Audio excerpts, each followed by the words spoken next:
Hey guys, Nathalia here, and welcome to another episode of What is Happening. Today is November 22nd, and it also marks 44 years since King Juan Carlos of Spain was sworn in as the king, marking in the return of the monarchy to Spain. So why do I want to talk about this today?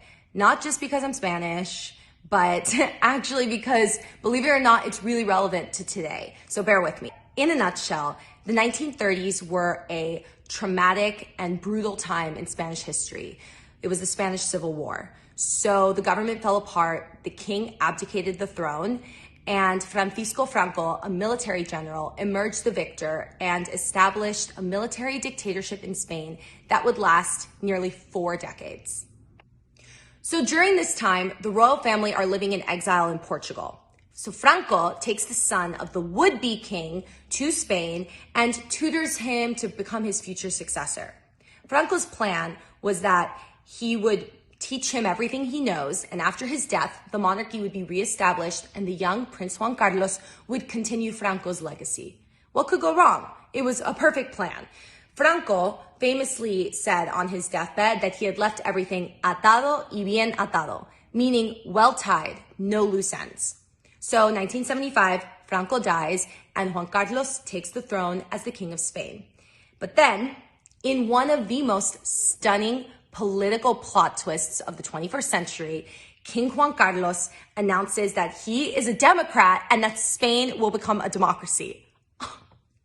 Mind blown, right? I mean, let's just imagine this for a second, okay? There have been 2 generations now that have grown up under a dictatorship. There's been a military general running the country for 4 decades. No freedom of speech and religion. Political opponents were banned, sometimes killed.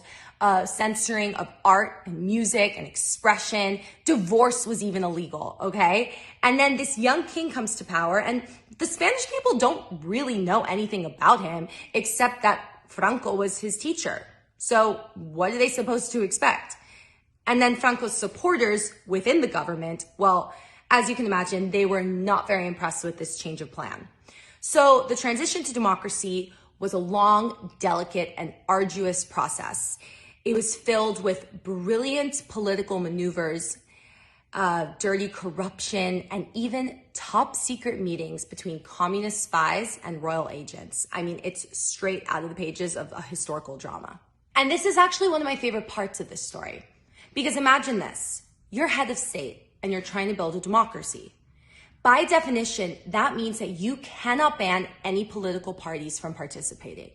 But see, that was a problem for Spain because the Communist Party was considered by those in power to have been the cause of the Civil War.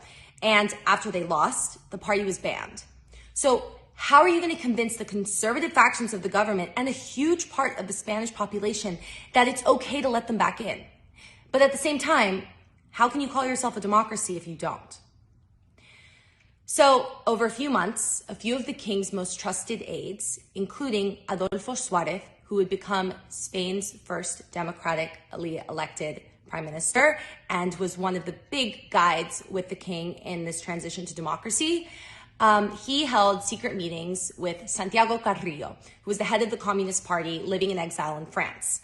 And there are stories of him entering Spain in the middle of the night, like in disguise for these top secret meetings held in underground bunkers. I mean, it's really wild.